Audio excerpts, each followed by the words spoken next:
আল্লাহ রসুলকে কিয়ামতকে যারা মানে না, এরা কি কখনো জান্নাতে যেতে পারবে? এরা কোথায় যাবে? চিরস্থায়ী জাহান্নাম। যাদের শুধু এতটুকু বিশ্বাস আছে যে না আল্লাহ বলে একজন আছে, স্রষ্টা বলে একজন আছে, শুধু তাই না, সেই স্রষ্টার দরবারে হিসাব দিতে হবে, এতটুকু বিশ্বাস যাদের রয়েছে, আর জীবনে কিছুই করলো না, নামাজ রোজা হজ যাকাত, তবুও এই বিশ্বাসের খাতিরে একদিন সে কোথায় যাবে?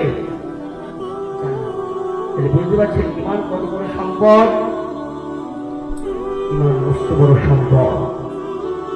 আল্লাহর কাছে আল্লাহ রসুল সবসময় দোয়া চাইতেন, আল্লাহ ইমানে হালাতে মউত দিও আল্লাহ, পাক পবিত্র অবস্থায় মউত দিও আল্লাহ। আমার সমাজে শত শত মানুষ আছে